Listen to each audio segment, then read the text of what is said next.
Hello, everybody. We are here today to talk about why projects fail and why they succeed.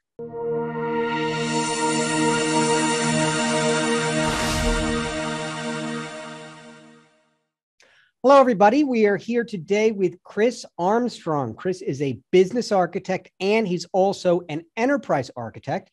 He is the CEO of Sparx Services North America, and he's also the founder of Armstrong Process Group. Chris, thanks so much for being here today. More than happy to be a part of it, Michael. Thanks for the opportunity. Chris, I know you're a very experienced old hand at IT, being an IT information enterprise architect. I'm curious what your thoughts are, your unique perspective that you bring to this question of why so many projects seem to fail or go over budget or go over schedule in our industry. This is something that has bedeviled us for 50 years or, since the beginning of the industry. We've never really figured out how to solve it. It doesn't appear that anybody's really figured out what the root causes are. This is a multi-billion-dollar problem. What are your thoughts about it? Why are we having these problems, and why does this persist to this day? Well, I think it's manifold. I'm going to, leave the, root causes of why do individual projects have the challenges they do to, the project management community, coming at this from more of an architecture perspective. But, perhaps you and viewers are familiar with the chaos report done by the Standish Group over so many decades that, tried to get to the root causes. And typically it had to do with a lack of stakeholder engagement and a lack of a clear understanding of requirements and what the outcome was going to be. And so when they, those numbers have improved modestly over time, but, to your point, still to this day, it is 2022, people still really struggle with being able to deliver something useful that meets requirements on time. That's going to, meet the operational and business strategic goals over time. But, the big challenge I see, particularly large scale organizations, so, Fortune 1000 companies, government agencies, they have portfolios of thousands of projects. So on any given day, it is not unusual that there could be, 1, 2, 3,000 projects going on at the same time across the enterprise, particularly if it's segmented into different product groups spread across the globe internationally. And, I remember, I think the largest scale I saw was a very large organization that literally had 10,000 projects going on any given day. I mean, that's pretty exceptional. So that's the top of the scale.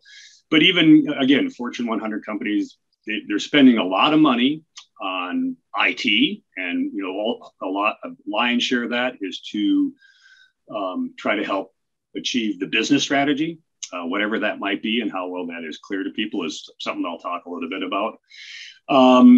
So in some ways, when we look at it at a higher level across the entirety of the business ecosystem and landscape, a different question might be, what are we spending our money on, and what are we getting out of it?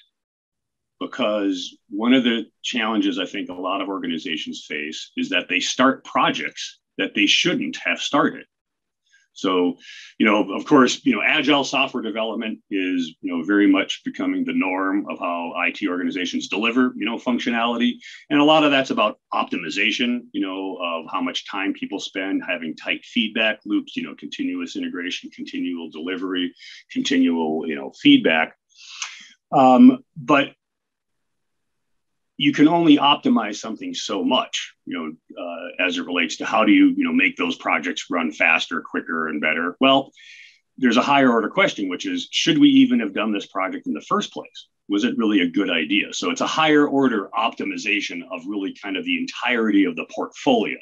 So one of the ways, I think, some of the anecdotal and empirical research suggests that, because of the lack of a clear understanding of requirements, which could be attributed to either, we couldn't engage the stakeholder and really elicit what their requirements were, either because of lack of availability, lack of interest, we didn't have good business analysis skill, whatever the issue is. But sometimes those can be indications of, well, for example, lack of stakeholder engagement. Well, maybe this really isn't that important. I mean, if the stakeholder is distracted by something else, there's something more important going on in his or her life. So we want to think about maybe we shouldn't start doing work unless we're really certain it makes sense to do it. So a big part of what organizations often are looking at trying to do is to shift the needle from how much money are they spending to keep the lights on, so basically daily operational costs, and then how much of their budget is, available for, doing transformational things that really add value, that deliver on the business strategy. And I'm sure there's, again, a lot of both anecdotal empirical data out there on that distribution. But, imagine that if you're spending 75% of your IT budget, just keeping the lights on when it has to do with, servers, applications, licensing, people, all that stuff, and you only have 25% of your budget available to do innovation, that really constrains the ability for the organization to, put all of its resources towards, realizing the strategy versus just keeping from running out of business. You know what I'm saying? You mentioned stakeholder engagement and how important that is, and that perhaps if you don't have stakeholder engagement up front, maybe you want to reconsider actually doing the project. Are there any other very, very critical on your short list of key performance factors or indicators in addition to stakeholder engagement that you would want to include on a short list of maybe 3 to 5 items that are mission critical things that you need to be tracking throughout the course of a project? Yeah, and I look at it through the lens of business architecture in particular. So, well, you have to explain. Could you explain what you mean by that? Because that's a term that I'm actually not quite familiar with. Sure. So, the idea is we want business architecture is a practice. There's a professional community that's very active in developing out this profession called the Business Architecture Guild is one of them. They have a body of knowledge called the Business Architecture Body of Knowledge, or the BizBoc Guide. There's also standards from the Open Group around architecture development best practices, and there's been some good work between those two communities to basically try to present to the community, this is what business architecture is and what those practices.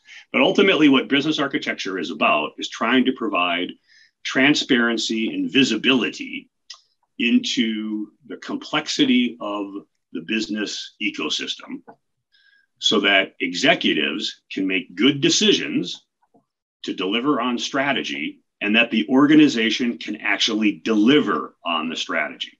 So that's probably the key thing. So people have been trying to figure this stuff out for decades. It started back in, the 80s with John Zachman, at IBM. So it's not like a new thing that people are trying to solve a problem for. But the idea is it's, matured over time, getting a little bit more mainstream. And of course, organizations and complexity and the pace of change is only, continued to accelerate. So in our view, the need for having a consistent, common, simple way of looking at the enterprise to inform those decisions is really critical. So, one of the challenges that a lot of large organizations have particularly is that they get overwhelmed with the complexity of themselves. There's just so many moving parts, not just in IT, there's hundreds, possibly thousands of applications, both on-premise and in the cloud, or SaaS stuff. There's lots of different product lines, lots of different political organizations, lots of different physical offices. So there's all this complexity, and then they have all these processes, for doing things to keep the lights on, and even business things, payroll, HR, notwithstanding, how do they sell products, service those products, work with their customers, develop new products, and the challenge is there's just so much going on that at the enterprise, it's really hard for particularly the C-level executives to see what's going across everything because everybody uses a different language and they're using different IT systems. So for example, one of the common components of a lot of organizations' business strategy is acquisition. So we're going to grow by acquiring other companies, whether that's to get new products, enter a new regulatory market, capture a new customer base, whatever, the rationale is. Well, as you might know, and I'm sure viewers, those large organizations, they end up accidentally accumulating a whole bunch of redundancy, right? They have multiple procurement systems, multiple HR systems. notwithstanding all the software applications that support it and all the staff that support it. And so this complexity tends to get worse over time if you don't stay on top of it. And so we've got the ability to, instead of becoming victims of complexity, we want to become masters of complexity. And business and enterprise architecture provide a set of standard practices and a common lens for looking at that enterprise in a more simplified fashion. So you don't get distracted by the complexity. We still have to contend with it eventually, but the executives, that are trying to make these large scale, big investment decisions, they want to understand the consequences of it. Like, hey, if I change this thing over here, is that going to be an easy thing or is that going to be a really hard thing? What are the downstream consequences? How does this affect other partners, in our ecosystem and other stakeholders within the organization? Well, I mean, creating a framework, a standardized framework that maintains transparency and visibility in the face of all this complexity seems like a very, very tall order. How accepted is this concept of business architecture is this BizBot community in your estimation? How widespread is it? How well known is it? Has it gained any traction? Oh yeah, yep, definitely. I don't have any particular stats, but it of course may not be a coincidence that the majority of the clients we work with are those that are seeking this type of advice. So I'd say 80% of our clients are looking to solve a business problem. Which again, how do I make good investment decisions about how to deliver on my business strategy? And we lead with business architecture as the way to do it. So in our little part of the world, it's very, very prevalent. But just knowing, the community, and again, the Business Architecture Guild is one of the communities. There are others, but the peers that I network with, this is very popular across different industries and different sectors. So it's hard for me to say, Michael, that it's been adopted 25%, 50%, 75%, but it is and also supported by different research organizations, both out of public-private education as well as market research like Gartner and Forrester and stuff like that. They've made recommendations to make investments in business architecture, and it's really considered to be one of the leading topics in the literature. So it's being employed in a lot of places. I want to go back to this question of the KPIs. You had mentioned the importance of stakeholder engagement, and we took a little detour to understand the importance of business architecture. Besides stakeholder engagement, though, if you I had to force you to put together a short list of 3 to 5 extremely important elements that, if they're missing or they're lacking, are going to lead to project failure, what would you say? Well, it's kind of related to the similar theme, which would be strategic alignment. So how does this project relate to something that's on this, the business strategic plan? So not the IT strategic plan, the business strategic plan.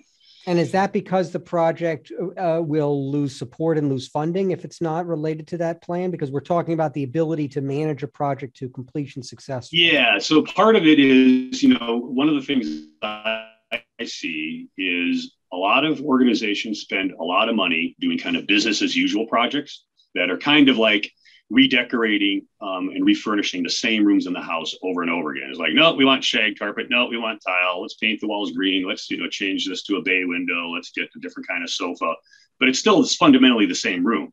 So people are doing these cosmetic, less strategic things in known stable areas, but there's other parts of the house that are incomplete. The roof isn't up.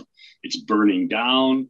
There's water coming into the foundation. We need to build a new wing because we're doing something different. So without understanding strategic alignment, that should give you a moment of introspection to say, hey, should we be doing this investment?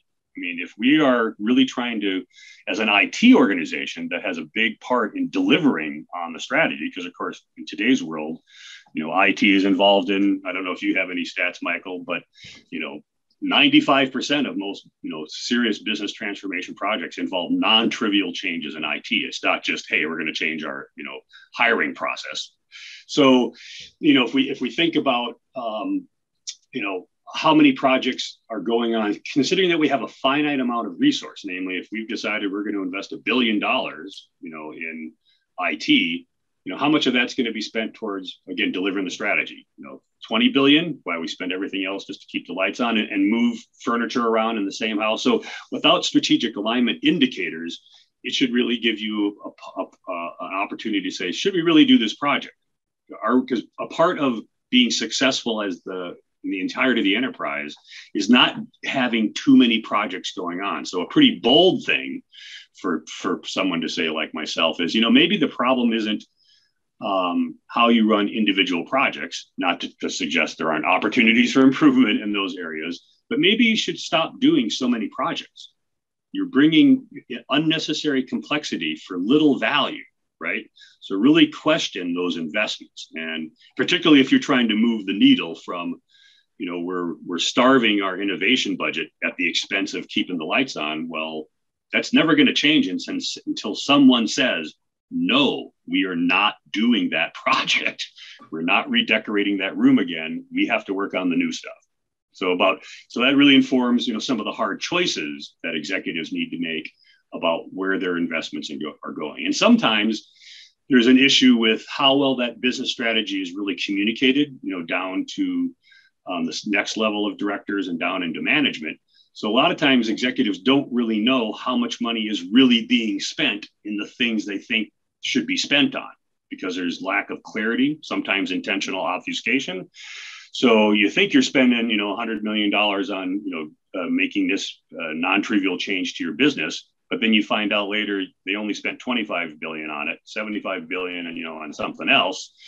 And then what did you get out of it as it relates to, making more money, or creating better products, or providing better service, things that deliver actual business value. So that'd be the second one, strategic alignment. Right. A lot of what you're talking about is it fair to say would fall underneath the rubric of governance, correct? Yeah. Yep. Right. And so that's a big part of what the standard practices that enterprise architecture, and business architecture embraces governance, which is, coming up with these common views and, looking at the enterprise through this lens requires, staying on top of that. And then, when we talk about, investing money in a capability and how that impacts how we deliver value through a value stream, we want to make sure that all that content is on top and that the enterprise as a whole is all on the same page. Because, for example, one thing that we see sometimes is that unknowingly, there are multiple parties in the organization trying to change the same thing, but they're trying to change it in different ways. So that's in creating an inherent conflict within the organization, which can lead to delays in the project. Like, well, I didn't know those guys were messing with that. I thought I was, an island. I could do whatever I wanted. So understanding again that interconnectedness, between systems and processes and the teams that use it, can really help, understand what are you getting yourself into when you're making some of these investments. And who's responsible for making sure that these things are aligned and that these projects stay on track? Is it the PMO or is it the rank and file project manager? I mean, who needs to basically, who's playing the most important role here? Right. Well, we think of it as a partnership, particularly between the project management office and the business and enterprise architecture team. And there are certainly other stakeholders involved as well. But, the PMO is very much accustomed to reporting about projects, right? And some of the traditional measures of, time, money, and requirements, are those common measures, right? But we enterprise architecture offers some additional perspectives so that the PMO can provide a higher level language for saying, well, here's all of the money you're investing in your portfolio. So because it is about portfolio management, that set of assets that we're trying to again get something of value out of to grow, or possibly divest things out of that portfolio. So being able to say, hey, I know that you want to do the ABC project, but we've taken it into our intake process. And first of all, did this just come out of nowhere, or was this like pre-planned? Is this a part of an overall set of programs and strategies? And how does it fit in? You're claiming that by doing this, you're going to, save this much money or, capture these, this number of customers, how are you going to prove that? Because we're going to come back and measure it. So that's one of the other challenges that has to do with the lack of success, is never going back and determining, did you actually succeed? Because in our opinion, like a lot of program managers, it's not about finishing the project on time and on schedule and delivering something useful. It's about, was it worth it? Was that a good investment? Does that make sense? Yeah, it does make sense. But I'm still wondering, though, it's all part of the larger framework. But when you get down into the day-to-day operationally, where are these? If we agree that a project is aligned and that it's a project that we should be doing, it's still not coming in on time, on budget. That doesn't mean you can claim victory, right? Right. I mean, you can have two things. I mean, you can have a beautifully executed project that should not have been done to begin with. And you can have a project that was perfectly aligned strategically, which failed miserably. So, assuming that we have a project that has been well governed, that it's where the strategic alignment exists, we're still having 70% failure rates with the projects themselves. Where do you see that breakdown? Is it in terms of? Clearly, stakeholder engagement is one of many critical success factors. What would be some of the others, in addition to just sort of general communication, that you'd like to highlight? Sure. Well, within an individual project, you might not be surprised. My claim would be, it's not always clear what an individual project's supposed to do. A lot of people have some good ideas and good assumptions. It ends up being more difficult to build the thing than people thought. But when you say it's not clear what the project is supposed to do, does that failure lie in the inadequate project charter? Would that go back to the project charter? Or charter and requirements. Yep. So, okay. Yep. So poor charter and poor requirements would be a factor. And then people find out it's a lot more difficult to build this. And of course, that's the other part of the decision making. Is this something we're going to build? Or is it something we're going to purchase?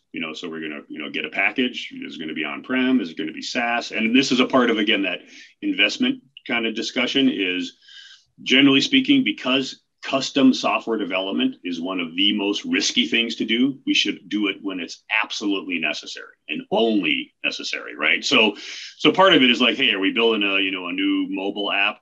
C#, REST APIs, blah, blah, blah. Are we, microservices? Or, are we talking about trying to automate a common, what we call, a common business capability where we can buy a piece of software that does it? Does it do it exactly the way we want? Maybe, maybe not. Then we should make a really hard choice. Well, should we change it to match us, or should we change to match it? Right. And again, focus on, those things that are giving us the biggest bang for the buck. But if you're going to build it, even if it's quote unquote as simple as, hey, we're getting a package or software as a service, you still need to configure it, right? And you need to integrate it, and those are often where some of the challenges are. So, for example, we need to make sure that those systems are integrated with our identity management systems, SSO, for example, so that we have a uniform platform for managing, the network security vulnerabilities. We need to integrate those systems with other internal systems or other SaaS solutions. So a big part of what architecture is about at any level is understanding how do things work together. So interoperability. And then how do they, actually integrate? So how do processes integrate? How do the IT systems exchange data? All that kind of funky stuff. So, and of course, that also touches on issues of technical resource availability, subject matter expertise, correct, availability. And underestimating some of those issues are going to cause problems down the line, and I can see how that would create a lot of bottlenecks. And we think the architect has a critical role on a project. So that's be one of the things is that, what's the criteria for a project where it requires an architect versus an architect would be nice, but maybe there's, we don't have enough of them, or maybe it's a minor project that doesn't need that kind of architecture guidance. So that's, one of the change management things that we're always concerned about in the PMO community is just what is the understanding by the project manager and the PMO about what an architect does and why they're important. And a lot of times when you're going through that change, there's some complaints from the PMO, namely, I don't know what this person is talking about. They're really expensive. They sure make things out to be a lot more complicated than I think they are. But then after going through a couple of rounds of projects with a good architect, most PMs come back and just go, my goodness, the perspective an architect provided was invaluable. I would never want to do a project without an architect again, because a big part of a project manager's responsibility is to manage the risk register, right? And architecture is, again, a lens that we can use to describe to the team, as well as the project manager. We can then take that to stakeholders about, here are the risks that we are facing, both organizationally and technically, and getting into things. And part of that might be, hey, we're being asked to use new technology, but we don't have people that know that technology. So either we got to train them. So is that in the plan, project manager? Or we've got to acquire specialized resources that may be more expensive. You got that in the staffing, plan. And the architect is, trying to be very empirical and trying to embrace, some of the agile delivery principles of courage and honesty, which is, this is going to be tough. We've never done this before. I think, here's a plan for how we're going to tackle it. We considered a couple of options. So a big part of what an architect does is help a team select across multiple alternatives to solve a problem, and bring knowledge to the table to say, hey, guess what? You guys aren't the first people to try to solve this problem. Another project already solved this problem, or another team's working on a new common solution. So helping to try to really bring that organizational knowledge to an individual project, so that, because a big part of, in my opinion, as a success is spending the least amount of time creating the least amount of software, where a lot of developers are like the opposite. Well, I want to create lots of software and spend a lot of time doing that. And the PM and the stakeholder are like, no, actually, we want you to reuse stuff. Don't build something over again if we already got something. And if something that we have isn't quite right, let's make an investment in it so that we can solve this problem once for all projects, instead of every project solving it their own way. And that introduces, again, overspend, new risk, having to be mitigated continually. And you really don't have the opportunity to, exploit that investment, across the enterprise. So, common solutions, common technology platforms, common ways of integrating applications. Mm-hmm. So that's one of the techniques that the architect can bring to help mitigate, some of those technical risks. Does that kind of make sense, Michael? Yeah, sure, it does. When we talk about project, when they failure rates, specifically, I'm thinking of the Standish report myself, which of what most people are familiar with. They say three things. They say projects fail outright, they go over budget, they go over schedule. Yep. But I've always wondered if 2/3 of the problem which is going over budget and going over schedule, if that's directly related to our inability to effectively estimate. And, obviously, if we're not estimating properly, we're always going to come in over budget, and we're always going to come in over schedule. And so, to what extent are these problems, would 2/3 of the problem be related to estimation? And how can we fix that problem? That would seem to relate to the fact that we don't collect data properly. We're not saving project data. There aren't any general universal repositories that are large enough to be useful. Plus the fact that technology is changing so quickly that one project, there's no consistency across projects that it's always apples to oranges. And so I'm wondering what your thoughts are about the difficulty of estimation and how that may be part of this problem. Yep. And I think a part of it is also the perspective of what do you mean by estimate, and what does that mean to me as a stakeholder when you give me an estimate? But I'll put that aside, just for a second. But as you correctly noted, Charles Deming back in the day, right, said you cannot control what you cannot measure. So there is a big issue with what kind of record keeping do people do on projects, and how is that collected across the enterprise and baselined against some common ways of representing how people spend their time. That's another big part of the challenge. And then having the opportunity to find that data, look at that data, inform it. There's been, this has been a classic, issue with software development since the beginning of time, right? Which, was, maybe 60, 70 years ago. And, there's the, the Kokomo method, which has been around for decades. That's estimation by analogy, so it's really hard for me to, particularly if we want to get down to like work breakdown structure levels, which, the agile development is not so much into that anymore. But, hey, I did a project like this that was in this environment with this kind of organizational and technical risk and blah, blah, blah. And so I, do a swag and go, that's about $45 million. And again, try to support it with pseudo empirical data like, person hours and hardware infrastructure costs and blah, blah, blah. But, a part of it can be, again, an architect can help with that, to be really mindful about risk. So that's, how much, when you're doing your estimation, how much of it has high credibility and how much of it doesn't, because that's one of the challenges, is it kind of gets all lumped together. Mm-hmm. So if an architect could help you go, and based on working with your business analysts, this part of the project seems pretty straightforward, not saying for sure, but seems like requirements are pretty well understood, makes sense to most people. But, this part, how we integrate with this system, how we use this new technology platform, how we integrate with this new technology partner, there's some ambiguity there. So I know, one of the things that one of my first bosses said in the business when I was back as a developer, he'd ask me the same question. Okay, Chris, how long is it going to take you to do that? And I'd go through some rationalization of coming up with a number. And then he said, well, what I do, Chris, is I take your number, double it, and I add 2 weeks.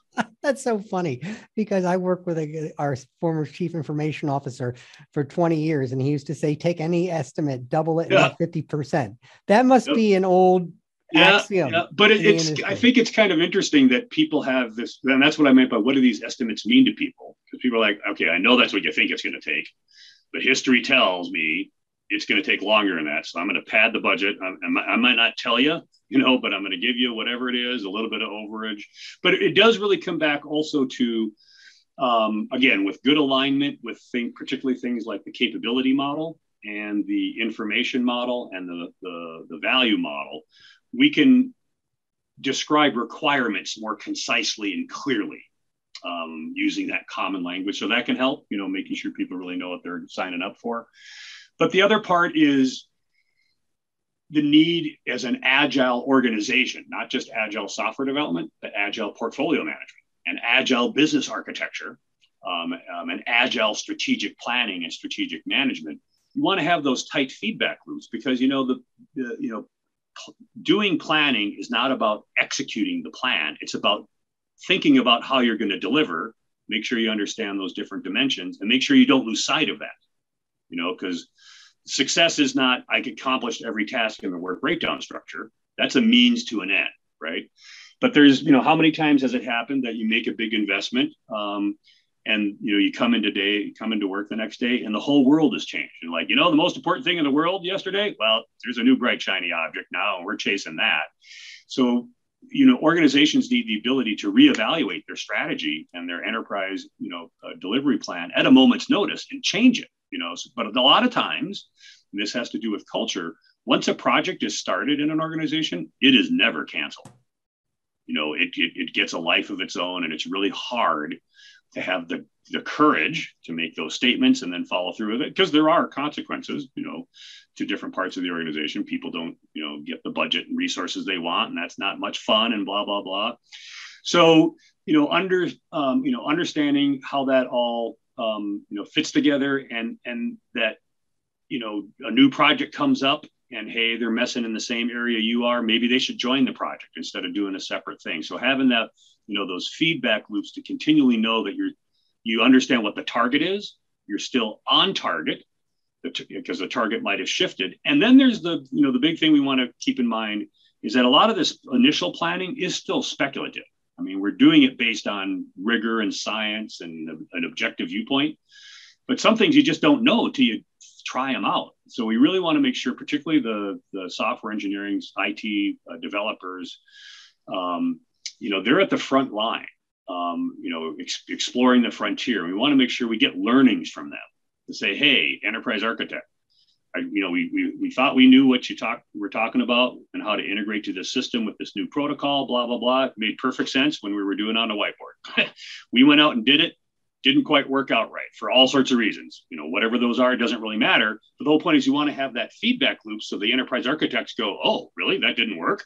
Well, that's really important to know. We need now we need to figure out how it does work or whether an alternate strategy is a better approach, and then share that information, not just with your project, but all the other projects that are going to be impacted by it. So again, being able to instantaneously understand what the impact of a change would be. That's one of the kind of base use cases for business and enterprise architecture, is instantaneous enterprise impact analysis that has high levels of credibility and confidence.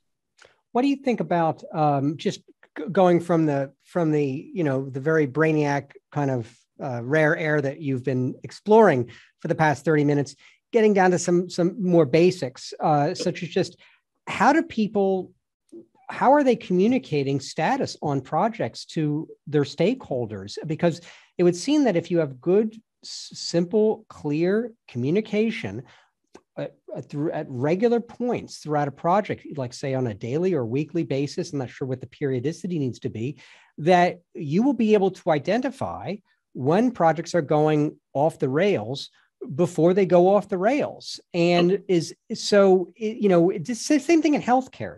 It's like they'll talk about preventative medicine. Right. Most people don't go to a doctor, to a hospital until the disease has already gotten so bad that they can't function, and it's become noticeable. And if you'd have done your annual checkup, they probably would have caught it and saved everybody a lot of time, trouble, and pain. Right. And preventative medicine is this huge opportunity because it can save all this money. You hear the same thing with software development, with software testing. If you catch these problems, early in the testing cycle, it becomes cheaper and cheaper and easier to deal with. And so when it comes to actually managing projects, like what's the analogy here?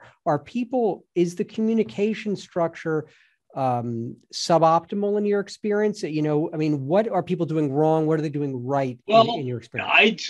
So I'll be introspective, because a lot of the work that we do is hopefully project driven. We just don't come in and wave magic wands to do stuff because people, watched a YouTube video or read a book. It's because they have a business problem and they want to solve it. And so most of our clients are, they probably know a little bit about enterprise architecture. They might have tried it a couple times in the past, but they want to try to take that next step. Well, we run that like a project. And one of the biggest challenges we have, at least the big thing that I can tell you that makes one of the biggest differences, is that there's a project manager. And so, maybe to state the obvious, a lot of teams are kind of self-governing, because that's a part of the ethos and belief system of the Agile community. But I got to tell you, if someone either doesn't step up and say, I am going to play the role of the project manager, that's not actually my job title, but someone's got to do it. And I'm going to commit, 50% of my time to do that. Of course, having a professional, not necessarily full-time, but, a dedicated project manager, right? A project manager that's been trained in best practice, understands our method, how all that communication works. So I see, it's kind of related to what I see also in the architect space, which is there aren't enough architects. And so you have to make really, judicious decisions about how to distribute that precious resource. I think the same thing could be said about project managers. We want to make sure that there is someone actually in charge of doing all these things. You have to do some planning. Maybe you don't create a detailed work breakdown structure for the next 6 months.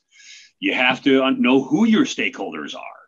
You have to, have daily stand-ups and keep them to daily stand-ups and not have them devolve into discussions about how you're solving a particular project problem. And a part of all this, I think, again, from a transparency perspective, is you got to maintain this data in some kind of repository, whether it's, Azure DevOps, TFS, or Jira, or, other types of solutions. There's no shortage of software, solutions for this, right? But if you don't put the data in someplace, how is that supposed to bubble up? So, the more that the status reporting is based on the mechanics of human beings, the more likely it's not going to get done or not get done timely or empirically. So we want to try to, again, to your point earlier, how can we do estimation if we don't have a a common repository that has the results of the last, estimations. So it's kind of the same thing. So that way, if management wants to know what's going on, they should be able to go to a dashboard, and it should be being fed metrics live. Again, we think business architecture should be a dimension of that lens, for that strategic, alignment, in addition to, money, time, and whatnot. But also, again, risk is another big part of what architecture can help with. So again, having a project manager and having them do due diligence, and which is appropriate for the scale of the project and its complexity and its team structure, and capturing that data and reporting it regularly. To me, that's the big breakdown, and because a lot of projects think they're doing just fine, right? And then it's only until someone's asked, a steering committee says, well, we need a report, and you go, holy crap, man, I got to tell this to the steering committee. I mean, we are doing okay, but we forgot about a couple things, and we overspent there, and boy, it's June, 2022 already. So, right. Does everybody knows this. So, yep. It's just sort of very well known. Final question I have for you, just a little slightly off topic, but I'm curious, Sure. Everybody's allowed to make a prediction here about the future. What do you think about the prospects of machine learning and artificial intelligence for possibly being able to improve estimates over time on projects by the combination of computing power being deployed and machine learning models being deployed against, large data pools, possibly to optimize our ability to sort of estimate? Sure. And maybe even also, what are your thoughts about the ability of AI, if it continues its inexorable march, its ability to improve the art and science of managing projects? Yeah, well, I mean, for whatever it's worth, we've been asking similar questions about the architecture profession. Okay, and of course, you wonder, when will we get to, the matrix where the programs are hacking themselves, right? So software that's writing software, and that's been a big part of, the evolution of tools, over the years, right? First, second, third, fourth generation tools, blah, blah, blah. But of course, as an architect, we want to be cautious about being overly arrogant. But, I'd like to believe, no way could a machine replace what I do as an architect. But that might be it's certainly biased, and that might be a little short-sighted. But, AI and ML, and again, I'm not an AI ML expert, but that's one subject matter that obviously comes up in. But it's as I said, it's okay. Everybody's allowed to have an opinion. But so everybody's the whole allowed to have idea an opinion. is that in order for that to scale or actually have a stable foundation, you need the data. You can't train an ML engine without having a data set that you can point it to say this is good, this is bad, because that's how it's supposed to learn, right? So without data, it can't learn. So that gets back to our earlier position.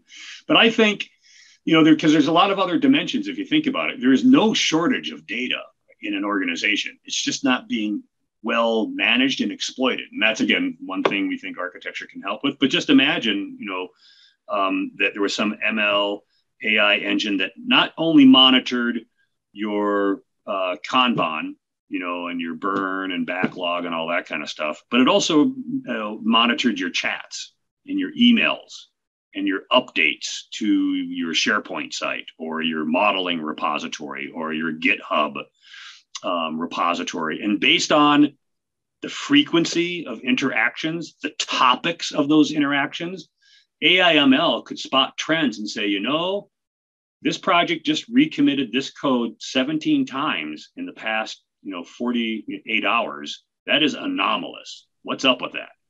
It could be something that they're having a problem with GitHub, or it could be like they're seriously struggling with doing some integration. And so it could sense through different measures, there's something going on here that's you should pay attention to, or there's a lot of chat in MS Teams or Slack about this topic.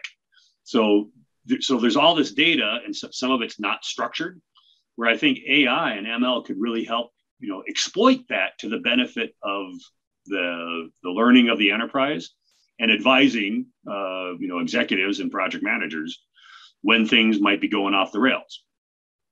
I think the first organization that figures this out is going to make a mint. It's a huge opportunity. Oh yeah, no, absolutely. Because again, and the reason I said with some arrogance, a computer will never replace the job I do. I think the same thing said about the project manager. But how getting back to kind of our strategic investment, distribution exercise, how much of a project manager's time is being spent doing things only a human can do that are absolutely essential for success? And how much time are they spending doing bookkeeping and chasing people down and writing emails and putting together steering committee presentations? It's like, that may be what you have to do to interact, although you should question, do we really need to do that? If I have to spend 40 hours doing a steering committee deck, I'm not spending 40 hours managing the freaking project. What do you want me to do? You want me to manage a project or tell you how good it is? Blah, blah, blah. So the more we can free up humans to only do what humans can do well, or the special sauce that we expect out of humans, I think we'll get a lot of positive results. So just imagine if you could have, reduced the administrative burden of a project manager by 50%. Just say, hey, 10 of the hours a week you'd spend, trying to update the ABC backlog and do status work. You don't have to do that ever again. You've now reclaimed 10 hours of your week, 25% of your time to do actual project management. I mean, I think that could make a real difference. You know what I mean? Chris, it was fantastic having you. You have so much there's so much we can learn from you. It was just the time flew by, and it sure did. I so much hope that we can have you back to discuss other topics, because you have a lot to share. You're an absolute polymath, and it's just great to have you with our community. So thanks so much for your time today. And nothing but a pleasure, Michael.